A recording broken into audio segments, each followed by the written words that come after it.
On est rendu pas mal avancé. On est rendu pas mal avancé dans l'étude de la conscience.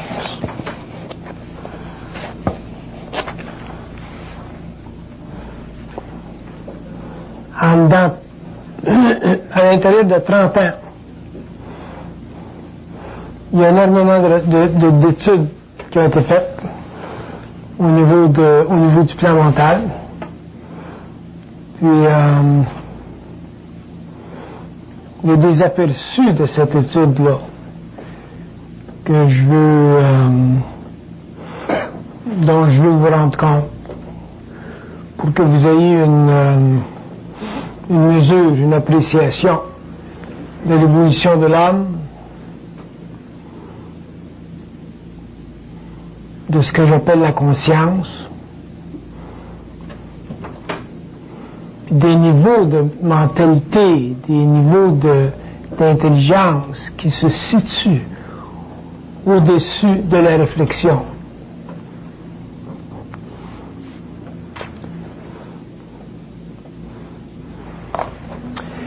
Si je fais une lecture,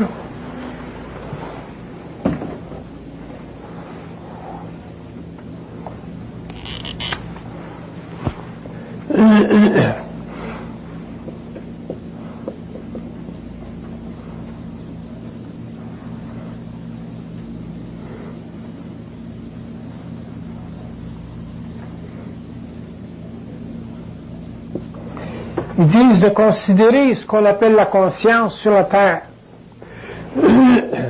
comme une première étape de l'évolution de l'intelligence humaine dans les nouveaux cycles de développement. Ce qu'on appelle la conscience, ce qu'on pense qui est de la conscience. C'est la première étape dans l'évolution de l'intelligence humaine. Et ça va aller très loin, cette étape-là, au point où l'homme un jour deviendra totalement télépathe. Et quand je dis télépathe, l'homme sera télépathe avec les plans, l'homme sera télépathe entre les hommes, l'homme avec l'homme, et ainsi de suite, dépendant de son taux de vibration.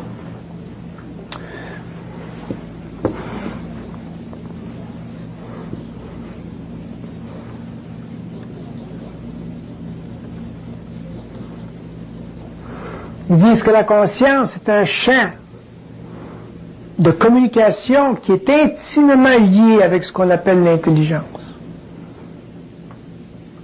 Dans l'évolution, c'est pas le cas. Dans l'évolution, ce qu'on appelle l'intelligence ou l'intellect, la conscience ou l'inconscience, c'est intimement lié à la mémoire de la race. Donc, on est réellement des êtres qui vivons à partir de la mémoire de notre race, que ce soit chinoise, française, on n'est pas au-dessus de la mémoire de l'humanité. Pourquoi? Parce que on n'est pas télépathe. Pourquoi? Parce que on n'a pas de conscience suffisamment développée pour nous donner une identité créative. Qu'est-ce que c'est l'identité créative?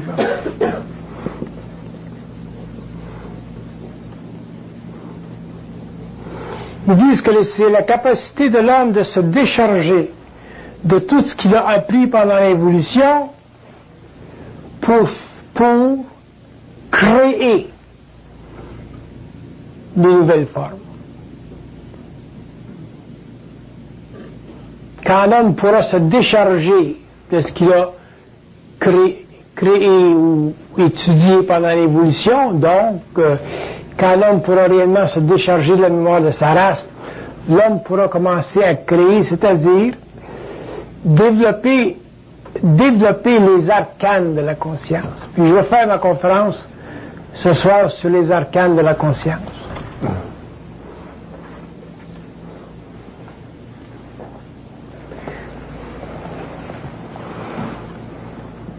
C'est très important pour comprendre le phénomène de la conscience ou le phénomène de l'intelligence universelle ou le phénomène de l'intelligence systémique ou l'intelligence pure ou le phénomène humain au-delà de ce que nous nous imaginons aujourd'hui, c'est très important que l'homme puisse éventuellement se libérer complètement du connu. Le connu servant simplement à le rattacher à sa civilisation, aux choses qu'il a besoin de faire dans sa civilisation, mais au niveau de conscience, c'est-à-dire j'utiliserai pas le mot pèlerinage, parce que le pèlerinage a une connotation spirituelle qui va contre mon grain, mais une percée. L'homme doit faire une percée dans le monde mental, et il peut faire cette percée dans le monde mental dans la mesure où il laisse tomber du lest. Et le lest, c'est toute sa mémoire. Et lorsque l'homme aura commencé ou se sera habilité à faire une percée dans le monde mental, il s'apercevra qu'il est très intelligent, qu'il est très créatif et qu'il a accès à des niveaux de savoir, à des niveaux de construction, à des sortes d'architecture qui font partie de son lien avec l'invisible, même s'il est sur le plan matériel, et qui feront partie de son lien avec l'invisible lorsqu'il aura laissé son corps matériel, lorsqu'il aura laissé son enveloppe charnelle, et qu'il entrera dans le monde morontiel pour finalement commencer réellement à évoluer. Nous ne pouvons plus vivre à la fin du 20e siècle, début 21e siècle. Quand je dis nous, je parle de l'homme en tant qu'individu. Je ne parle pas de l'humanité. Je ne suis pas concerné avec l'humanité. Je suis concerné avec l'individu. L'humanité était importante sur le plan global pendant l'évolution, parce qu'il y avait le besoin de créer des civilisations, il y avait le besoin de statuer des valeurs morales, des valeurs éthiques, des valeurs pour que l'homme puisse finalement développer une conscience sociale suffisamment civique. Mais lorsque nous parlons de conscience morontielle, ou que nous parlons de conscience universelle, ou que nous parlons de conscience individuée, que nous parlons d'identité de l'homme, l'identité de l'homme, ce mot extraordinaire dont nous n'avons aucune idée, à partir de ce moment-là, le niveau, la nature de la conscience ne s'identifie plus à l'humanité à aucun niveau.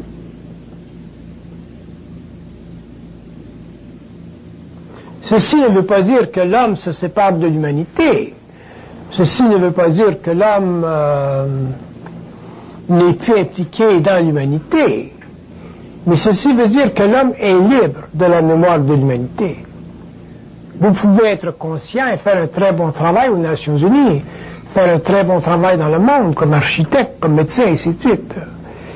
Mais à un certain moment donné de votre évolution, lorsque la structure sociale interférera avec votre conscience, donc avec votre intelligence, l'homme vivra des changements de vibration, et ces changements de vibration faisant partie de sa conscience nouvelle, de sa conscience évolutive, fondée sur une psychologie évolutionnaire, le forcera à se rééduquer lui-même. Ce sera un très grand challenge pour l'homme de se rééduquer lui-même. Parce que nous avons toujours été éduqués par les églises. Nous avons toujours été éduqués par le conventum, nous avons été éduqués par le protocole, maintenus en relation avec les protocoles. Nous avons obéi aux lois de la race.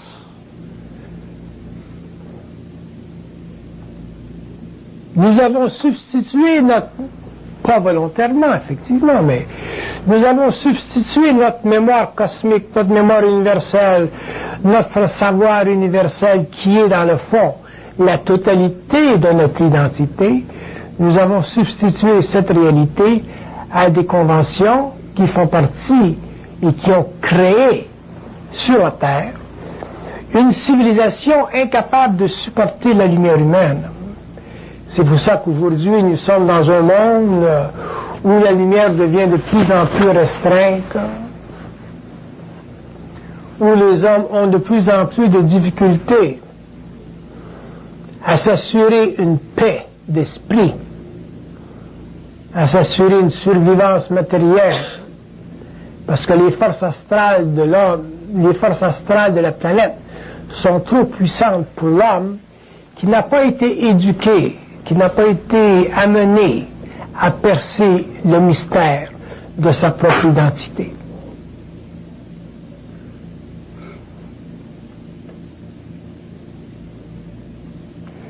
Pour toutes sortes de raisons qui sont autant d'ordre émotionnel que psychologique, c'est inutile pour nous de voir trop loin dans l'avenir. Nous avons suffisamment de problèmes aujourd'hui sans nous préoccuper trop de choses qui vont se passer dans l'avenir. Mais il est nécessaire pour l'être humain de comprendre. Et quand je dis l'être humain, je dis toujours l'homme qui s'individualise. Il est très important pour l'être humain qui s'individualise de comprendre que la vraie bouée de sauvetage, la réelle bouée de sauvetage qu'il peut se donner, qu'il peut se construire, c'est la découverte de son identité. Et découvrir son identité, l'assurer, l'assumer, ce n'est pas facile parce que nous vivons dans un monde où nous sommes constamment attaqués par l'astral, par les forces astrales, et ceci ne va pas cesser, ceci va continuer très longtemps. Lorsqu'il n'y aura plus de guerre, il y aura d'autres choses. Lorsqu'il n'y aura plus de choses, il y aura autre chose. Parce que la conscience de la planète est en mutation. Si ce ne sont pas les hommes qui créent le chaos, ce seront les éléments qui créeront le chaos. Donc ce sera très important pour l'homme en tant qu'individu d'avoir une identité fondamentale, une identité fondée sur son lien avec le plan mental, avec le double, avec sa source. Il y aura toujours un prix à payer. Et le prix à payer, c'est la capacité de l'homme de se séparer de manière volontaire, de manière intelligente, de ces aspects astraux de la mémoire de la race qui retardent son évolution. Le reste, les choses, la mémoire de la race qui sont utiles, font partie de son patrimoine historique. Mais les choses qui ne sont pas utiles, qui sont destructives, l'homme doit s'en séparer. Et l'homme conscient s'en séparera.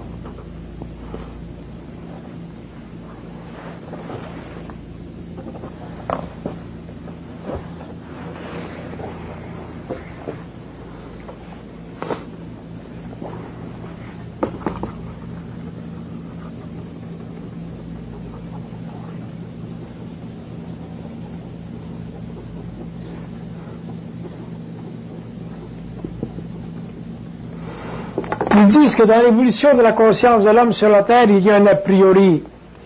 Et cet a priori sera fondé sur sa capacité de pouvoir supporter une sorte de solitude. Je ne parle pas d'une solitude psychologique.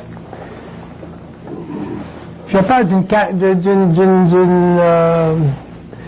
manière unique de voir la vie, unique à lui, pas unique aux autres, pas unique à sa famille, pas unique à sa race, unique à lui de supporter la vie.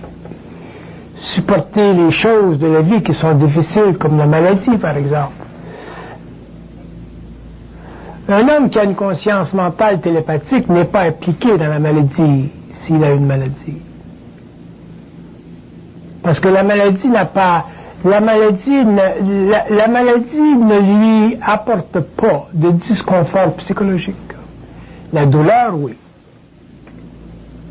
La douleur, c'est la seule chose qui appartient à l'homme. Le reste, l'inconfort psychologique, ça n'existe pas. Pourquoi? Parce que l'homme, une fois qu'il est en conscience, ne peut plus vivre sa vie par rapport à des paramètres qui font partie du tableau psychologique de son ego. Autrement dit, il n'est plus dans l'ego. Il est dans quelque chose d'autre, mais il n'est plus dans l'ego. Il n'est plus dans la réflexion. Et s'il n'est plus dans la réflexion, mais il n'est plus dans la peine. S'il n'est plus dans la peine, il n'est plus dans le manque. S'il n'est plus dans le manque, à ce moment-là, il n'a plus de problème. Mais tant que l'homme ne passera pas de l'évolution à l'évolution, ce sera difficile de supporter des choses dans la vie qui sont difficiles, que ce soit des souffrances physiques ou des souffrances matérielles, parce que l'homme sera toujours rattaché au fameux boulet qui tire à son pied, qui est la réflexion.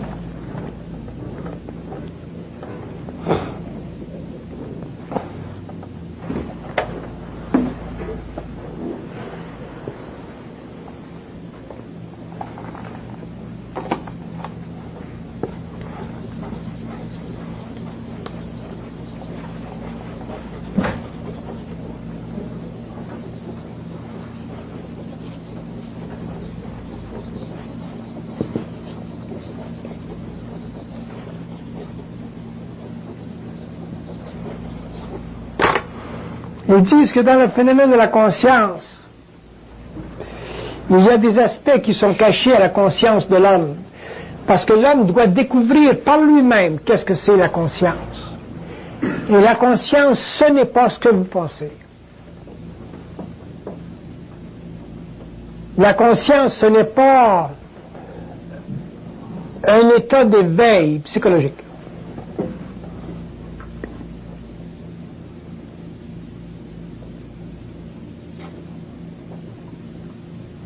La conscience est un état d'esprit qui permet au mental, en relation avec l'ego du mortel, de toujours s'assurer que la condition humaine n'affecte pas sa lumière. Alors on voit qu'on est loin de là. Hein? On est loin de là. Quand on regarde l'évolution de l'homme et la civilisation d'aujourd'hui, les souffrances de l'humanité pendant des siècles, à partir du plan mental, comme moi je le fais, on s'aperçoit que l'homme est un être qui a été torturé pendant des millénaires. L'homme, c'est un être torturé. Ce n'est pas un être libre. Il est torturé. Il est torturé par les hommes et il est torturé par les forces occultes en lui, dont il n'a pas maîtrisé la connaissance, la réalité, dont il n'a même pas conscience. Regardez les pauvres qui souffrent de schizophrénie, qui sont dans la rue, qui marchent dans la rue, qui se parlent, qui voient des choses autour d'eux. C'est de la torture, c'est abominable. On les met à l'hôpital, on leur donne des médicaments qui rendent la situation un petit peu plus palatable, mais qui ne changent rien à leur conscience. Et on est tous un petit peu comme ça, parce qu'on n'est jamais dans la paix de notre esprit. Pourquoi? Parce que pendant des milliers d'années, les religions ont déformé le lien entre l'homme et l'invisible. Les religions sont nécessaires, je comprends. Elles ont été nécessaires, je comprends. Mais elles ont déformé le lien entre l'homme et l'invisible parce que les religions font partie de l'évolution. Elles ne font pas partie de l'évolution. Et tout ce qui découle de ce qu'on appelle l'esprit religieux, tout ce qui découle de religion, la moindre des choses, empêche l'homme de pénétrer dans le mystère de son identité, parce que il a plus tendance à graviter vers ce qu'on lui dit que de pénétrer et aller chercher et ouvrir de ses propres mains avec son propre esprit, le cœur du mystère.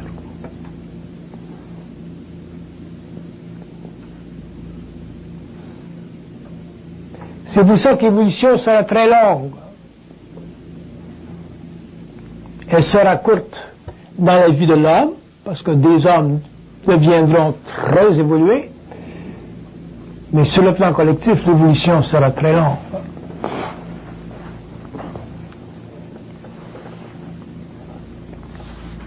Il y a des choses que nous devons savoir de la vie, de la genèse de la vie, de la naissance de la vie, de la naissance de l'intelligence, de la naissance de la conscience, de l'origine de la lumière. Nous devons savoir ces choses.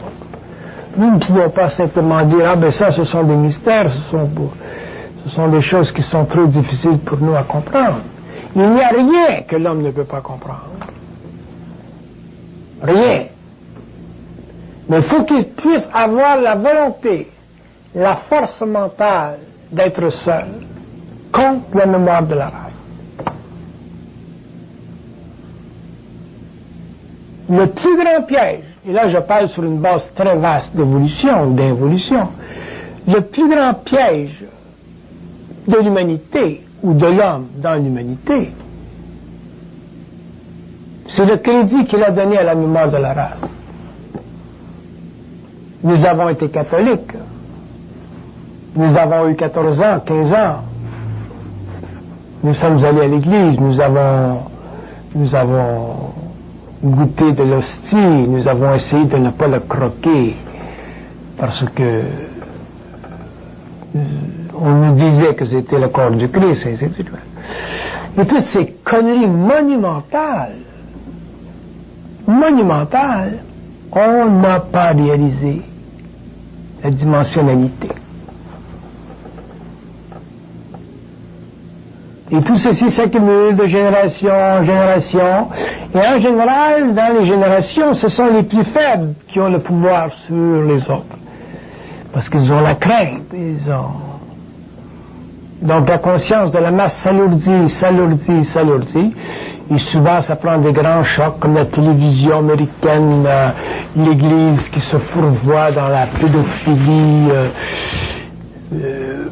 les Américains qui se font un apostrophe contre cette pédophilie qui l'amène en public. Mais c'est pas d'aujourd'hui la pédophilie. Ça fait longtemps.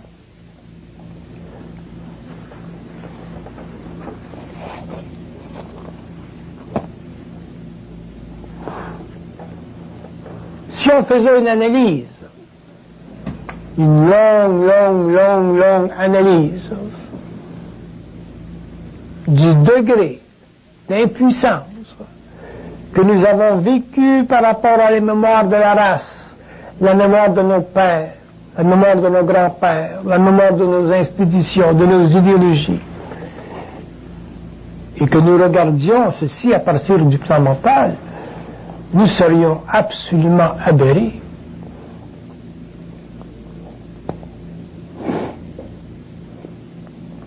Vous considérez simplement des aberrations comme le socialisme en Russie, en Allemagne, au XXe siècle, siècle de la science.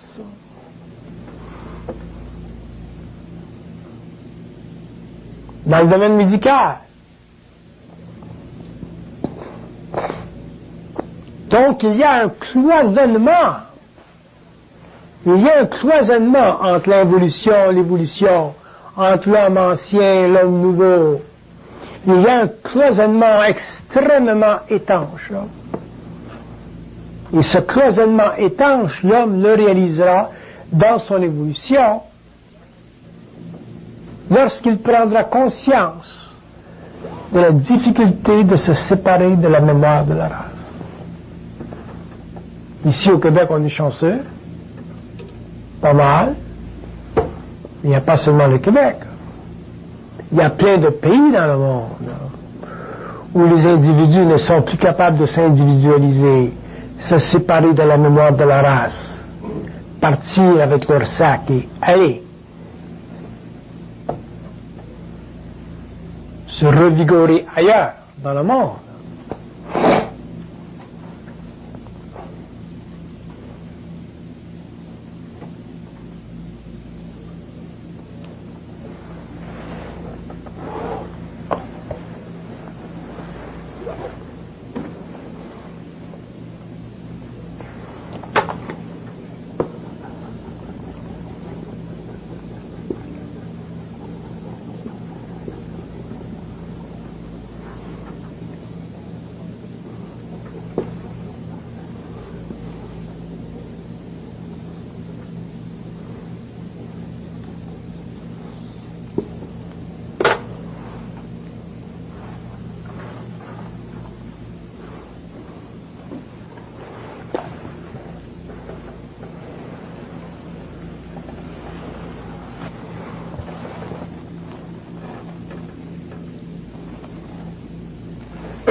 La conscience évolutionnaire est une création du plan mental.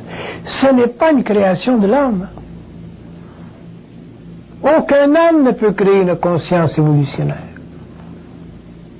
Aucun homme ne peut édifier une structure mentale, une architecture, ou engendrer des millions et des millions de mots pendant des générations pour substituer dans sa conscience le monde de la mort pour le monde de la lumière.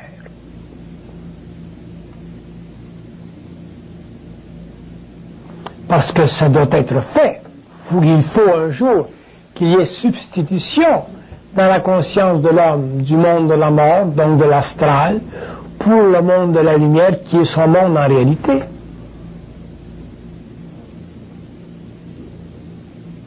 Et ce n'est pas évident parce que la substitution demande ou demandera que l'homme soit capable de réellement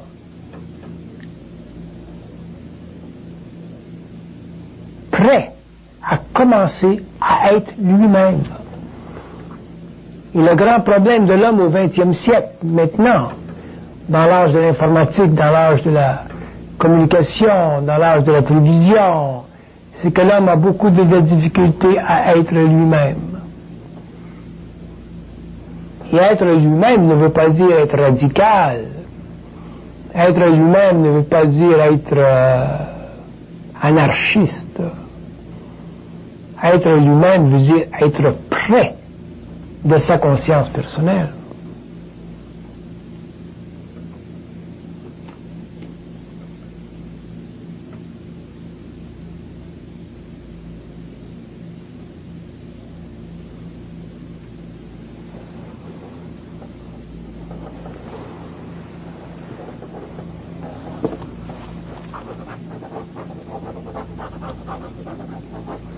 Ils disent que l'homme est un être qui éventuellement en arrivera à devoir se scinder en deux. Ça veut dire quoi? Se scinder en deux.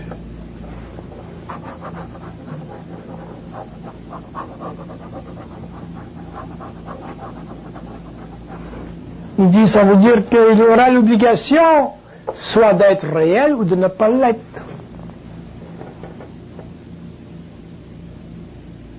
Il aura l'obligation d'être réel ou de ne pas l'être.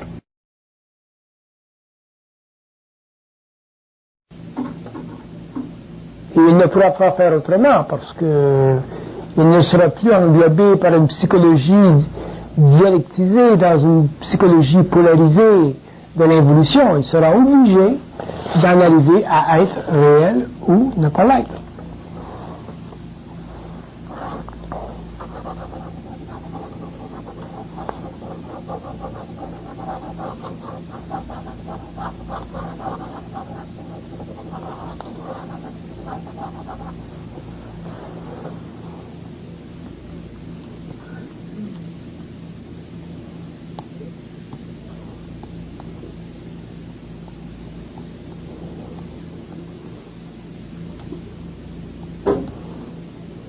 Il y a des choses dans la vie que l'homme doit étudier de près.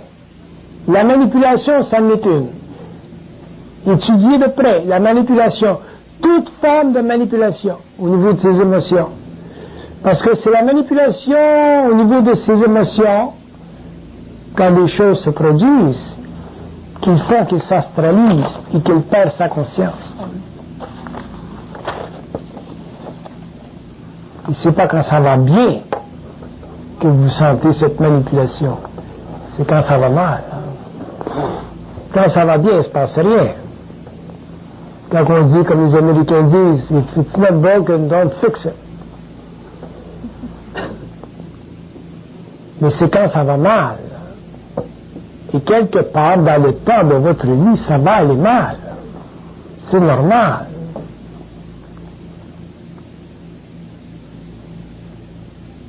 Et c'est à ce point-là que l'homme doit être capable de saisir l'événement et l'amener à un autre niveau, c'est-à-dire à un niveau de conscience mentale, pour ne pas en être affligé, pour ne pas en être affecté, pour que sa conscience n'en soit pas diminuée.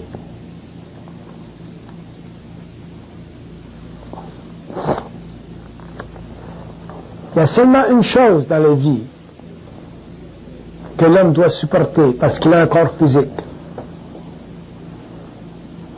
Pas de choix.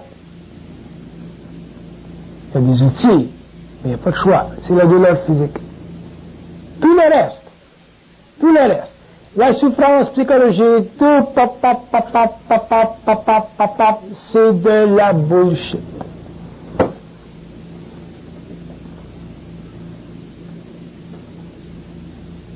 Si vous n'avez pas de problème avec votre corps physique pour le moment, organisez-vous pour que ça continue. Mais là, si vous avez des problèmes au niveau psychologique, vos émotions, blablabla, blablabla, à ce moment-là, c'est votre responsabilité. Et il y a quelque chose que vous pouvez faire pour l'empêcher, mais vous devez être capable de faire des tournants à droite radicaux.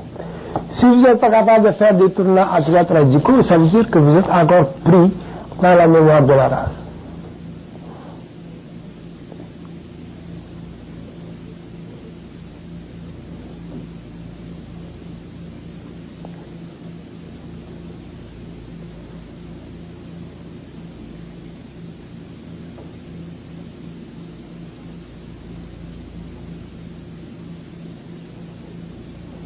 La seule douleur qui vous appartient en tant qu'homme sur la terre, c'est la douleur physique.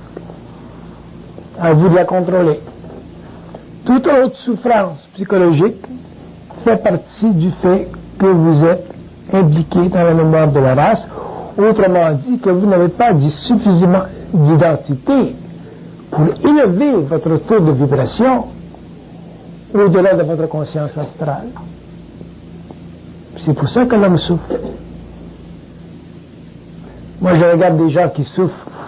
Je me dis, c'est pas possible de souffrir pour une affaire comme ça. C'est de la connerie, c'est quoi?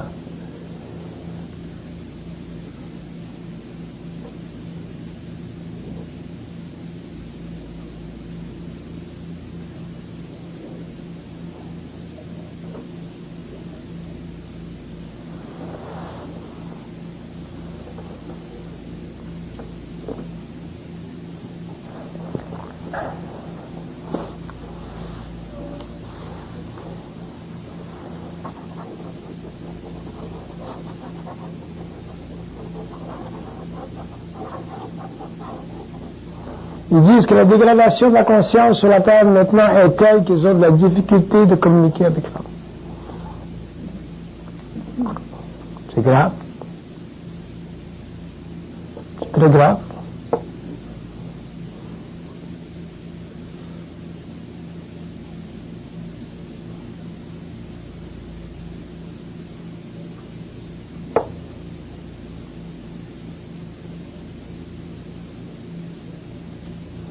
Quelqu'un la semaine dernière me demandait, M. Bernard, qu'est-ce que c'est l'ego? C'est quoi l'ego? Donnez-moi une définition de l'ego. J'ai dit, je peux vous en donner des milliers de définitions de l'ego. Mais pour vous, c'est quoi l'ego? C'est d'avoir peur. Occupez-vous pas du reste. Vous n'avez pas, la peur, ça fait partie de votre inconscience, c'est l'ego.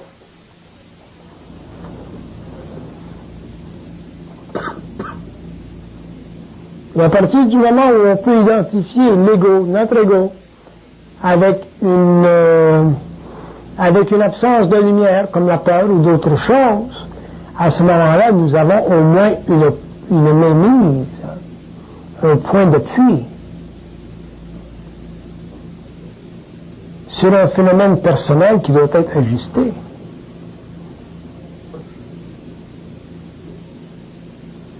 La personne a dit, ben, j'ai peur d'aller en avion, je ne veux pas aller en avion. Peut-être que j'ai vécu des choses dans le passé. J'ai dit, oubliez le passé. J'ai dit, allez à Dorval, achetez-vous un billet, allez en avion. Cassez la peur. J'ai dit, de manière, si vous crachez, vous allez bien. Et si vous ne crachez pas, ben, vous allez être encore mieux. Donc, d'une manière ou d'une autre, vous êtes gagnante.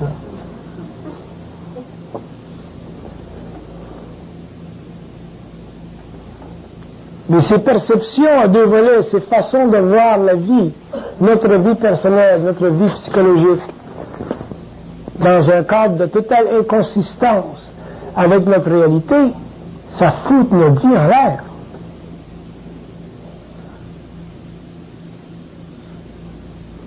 Il y a des gens qui ont des vies complètement arrêtées à cause de ci, à cause de ça, à cause de ci, à cause de ça. Et la vie, c'est pas supposé d'être arrêtée. La vie, c'est supposé de continuer.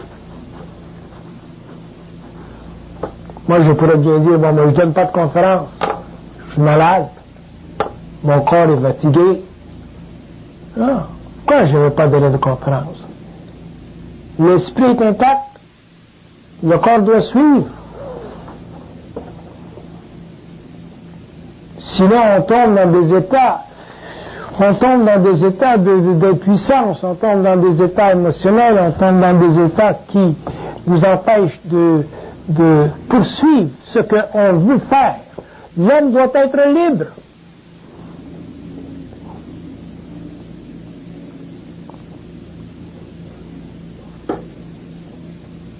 Mais il faut qu'il y ait séparation entre l'esprit et le corps.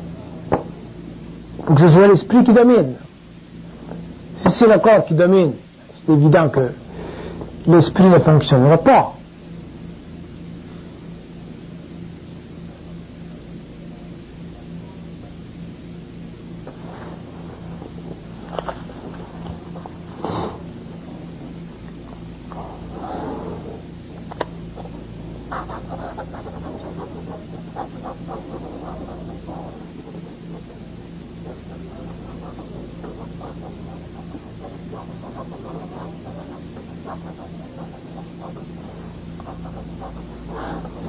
Ils disent que la psychologie évolutionnaire, c'est un véhicule, c'est une plateforme qui permettra à l'homme de mesurer précisément son impuissance. Comment voulez-vous être bien dans votre peau si vous sentez de l'impuissance?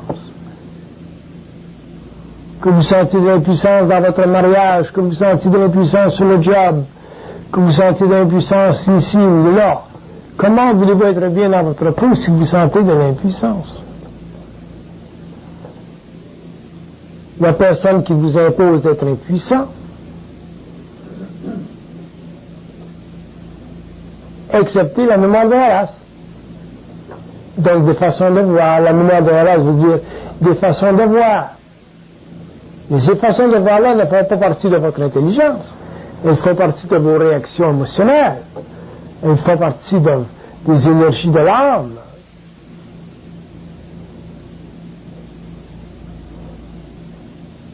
Il n'y a pas d'impuissance dans l'esprit.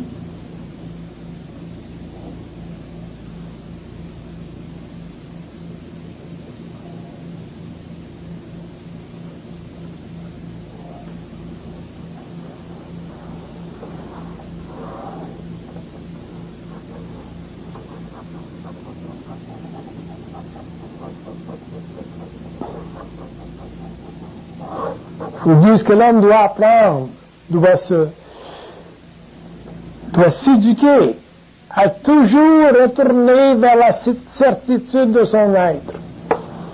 C'est tout ce que vous devez faire dans la vie. Chercher la certitude. Vous devriez chercher la certitude comme vous cherchez le phare. Que vous fassiez n'importe quoi, que ce soit un job, la certitude.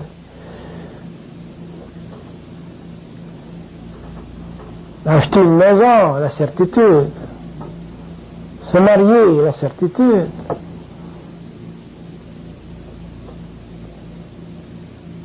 Et là, vous allez dire, ben oui, mais comment est-ce qu'on peut avoir la certitude si on ne connaît pas l'avenir? Comment est-ce qu'on peut avoir la certitude si on n'est pas dans notre identité? Et la réponse à ceci, c'est que le fait de toujours chercher la certitude va vous amener éventuellement aux confins de votre identité, parce que pour que vous puissiez être dans votre identité, il faut que la certitude fasse partie de votre manière d'être. Je parle de la certitude à ma façon, je ne parle pas de la certitude psychologique qui fait partie de notre façon de penser.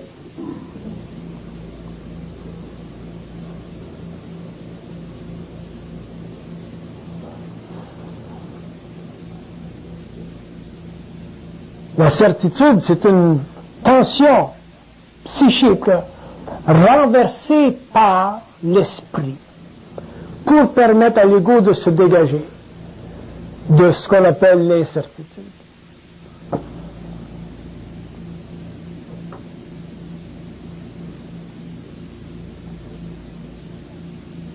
C'est une grande étape dans l'évolution de l'âme, la certitude. C'est le plaisir de ma vie, la certitude. C'est le plaisir d'enseigner que je fais depuis 30 ans, la certitude. Pensez-vous que j'ai le temps de me poser des questions sur ce que je dis? J'ai pas le temps. Je dois dire. Je dois élever la vibration, je dois percer, je dois creuser, je dois aller de l'avant. Pour que la mémoire de la race ne me touche plus et ne touche plus les hommes. C'est ça la certitude. Mais ce n'est pas quelque chose qui vient facilement parce que nous avons été enseignés que nous n'étions pas intelligents. On nous a dit, vous n'avez pas de doctorat, vous ne valez pas de la merde.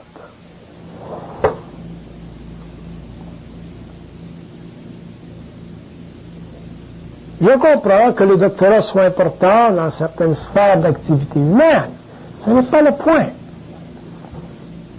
Et quand je parle de certitude, je parle de cette chose, de cette lumière en soi, qui ne peut pas être manipulée par les hommes et qui ne peut pas être manipulée par les forces occultes.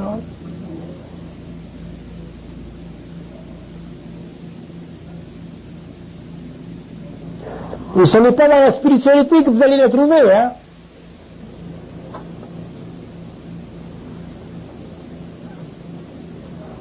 Parce que la spiritualité, la vérité, c'est le début de la certitude. Vous passez 2 heures avec moi, si vous êtes spirituel, vous allez voir.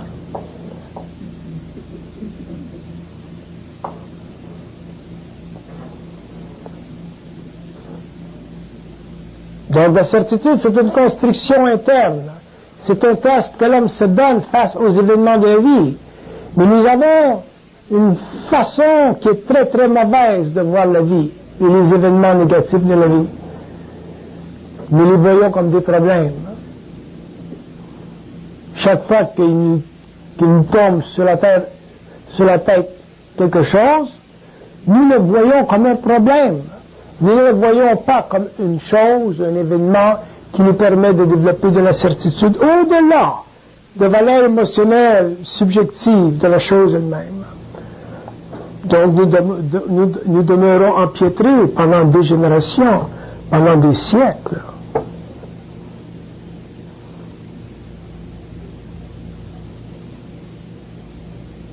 Vous croyez que c'est normal que des Arabes et des Juifs se combattent pendant si longtemps?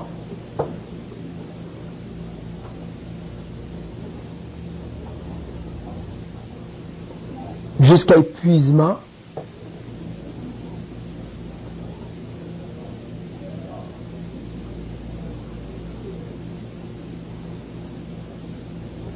Parce qu'ils n'ont pas de certitude, ils ont de la conviction. Et la conviction, c'est l'astral de la certitude.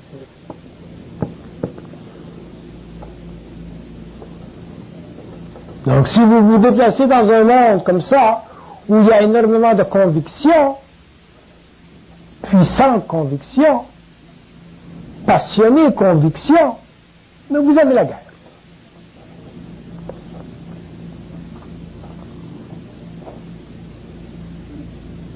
Je ne suis pas intéressé à étudier l'humanité et le karma des nations. Mais je sais une chose,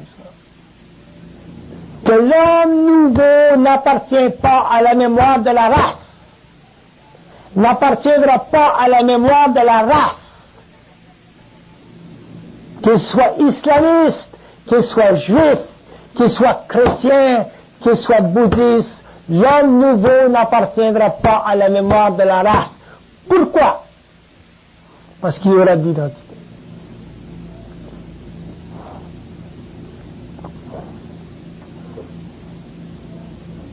C'est dans ce sens que je dis que je déteste les religions, non pas parce que je ne comprends pas leur nécessité historique, mais lorsque l'homme passera de l'involution à l'évolution, il ne pourra plus, sur le plan psychologique personnel, s'affairer avec des notions, avec des mémoires qui ont traumatisé l'humanité, autant pour les pouvoirs temporels que les pouvoirs spirituels, que les pouvoirs astraux et que les pouvoirs sataniques.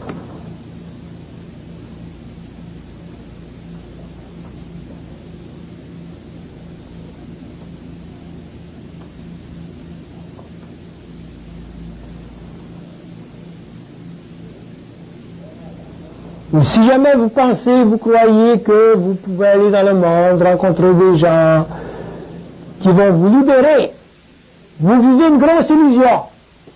L'homme ne peut pas vous libérer.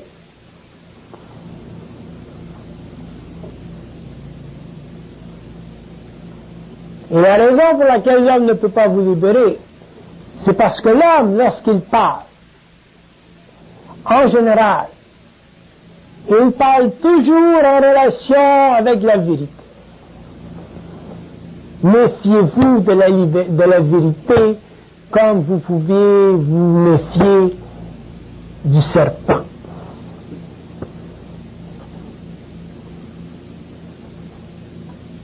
Et si vous regardiez la vérité et ses dégâts, à partir du plan mental, comme moi je l'ai fait pendant des années, vous seriez révolté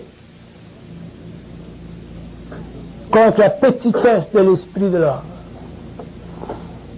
C'est pour ça, pour moi, que je ne suis pas intéressé à l'humanité. Ça fait partie de son combat, de sa lutte, ça fait partie de sa progression au niveau de l'évolution des âmes, ça fait partie du karma des nations. Mais jamais je ne laisserai tomber une larme parce que les hommes sur la terre souffrent. Et pourtant, je suis un homme sensible.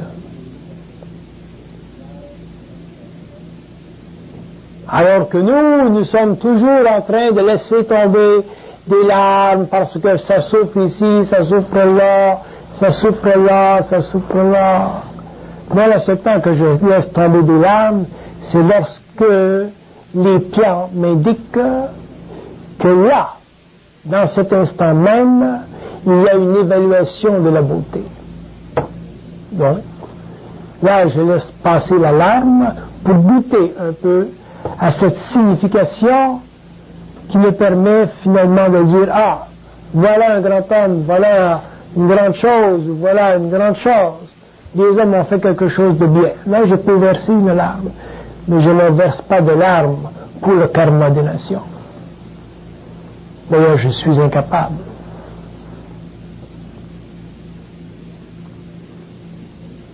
Et la seule raison pour laquelle je vous dis ceci, c'est pour vous amener petit à petit à vous rééduquer vous-même, à vous séparer de la mémoire de la race et à comprendre qu'il y a des choses qui se passent sur le plan matériel qui ont été programmées depuis très très longtemps.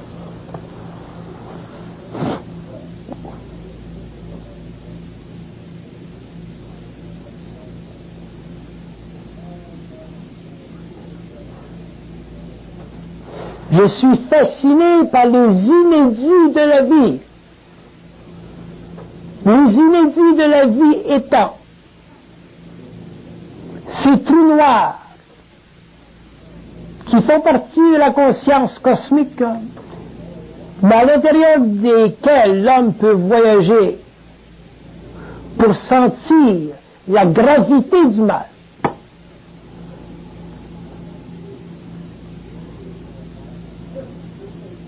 Et une des raisons sur la Terre aujourd'hui pourquoi il y a tant d'ignorance, c'est pour protéger l'homme contre trop de lumière.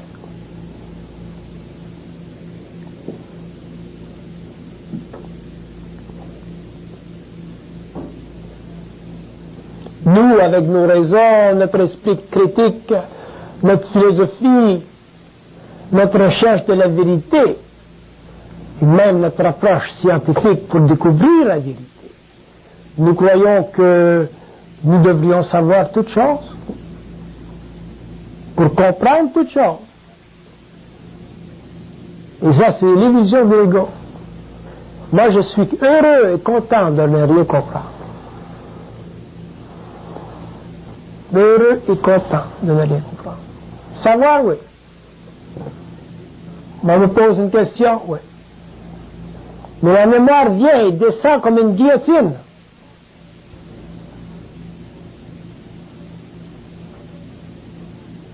Et me retranche sur le plan psychologique de toute la valeur imbriquée dans cette connaissance, de sorte que je suis libre de curiosité.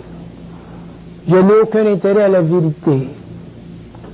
Et j'ai toujours parlé de réalité, qui est vaste, que l'homme n'a pas besoin de saisir dans sa globalité, mais que l'homme doit apprendre petit à petit à saisir lorsqu'il lui est nécessaire.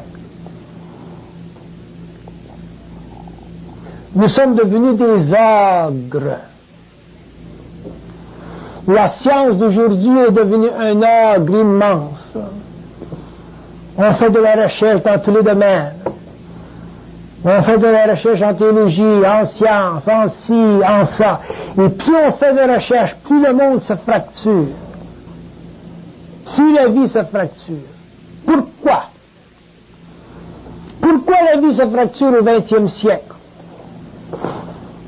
Pourquoi au XXe siècle nous avons des instruments de destruction qu'on n'a jamais connus auparavant et qui vont se spécialiser encore plus? Parce qu'en tant qu'humanité,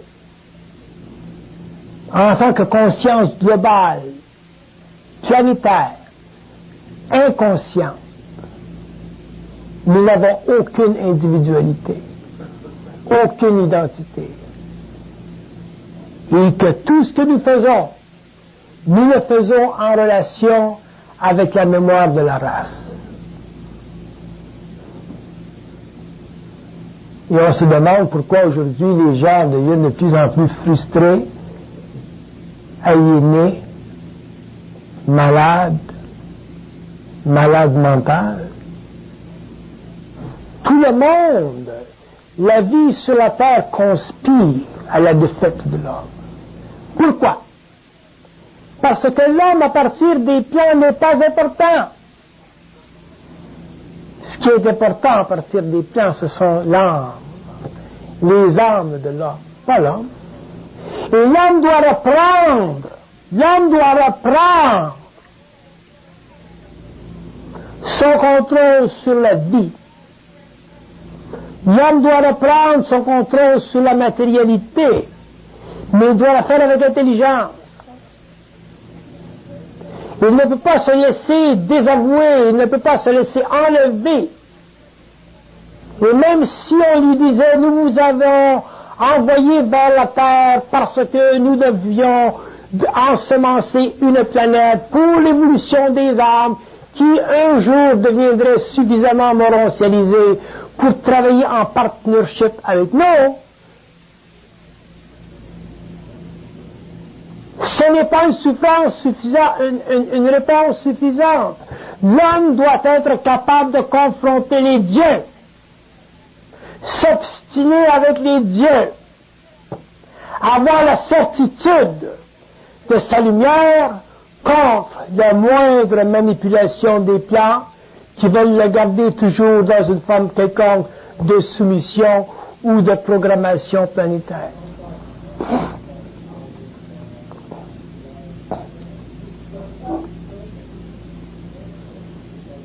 Mais si votre vision de la vie ne va pas plus loin que votre bouteille de Coca-Cola, que votre programme de télé, que votre petite sexualité, à ce moment-là, il est évident que vous n'en arriverez jamais à comprendre le mystère de votre propre identité. Et probablement, si les choses vont difficilement, vous voudrez vous repêcher, vous replonger, vous revitaliser dans quelque chose d'élevant comme la spiritualité. La spiritualité, ce n'est pas la réponse pour l'homme. C'est la réponse pour son âme. C'est le feel-good feeling. On se sent bien. On se sent bien quand on est une vie bien rangée spirituelle. Il y a une grosse vague d'angélisme dans le monde maintenant, en France, au Canada, aux États-Unis. C'est de la connerie monumentale. Si l'homme était moindrement conscient, faisait contact télépathique avec ces entités qu'on appelle angélisme, on s'apercevrait qu'effectivement, il y a beaucoup d'astral dans la conscience humaine. Et vous allez me dire, mais comment se fait-il que la vie sur la Terre soit si complexe, que la vie sur la Terre soit si mal aisée? Il y a 4 réponses. Regardez.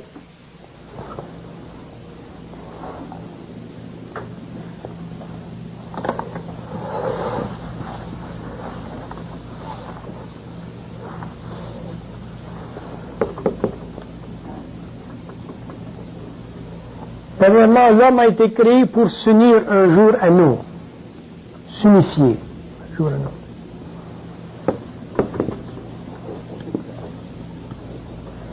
Afin de travailler dans des mondes qui n'existent pas.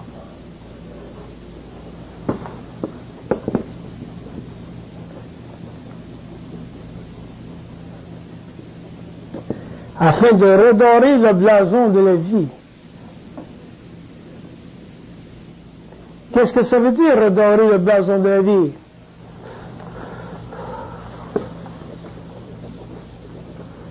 Ils disent, quand l'homme regardera la vie, il la trouvera belle.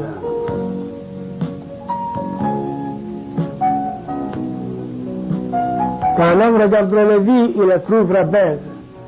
Réellement belle. Quand l'homme regardera la vie, il la trouvera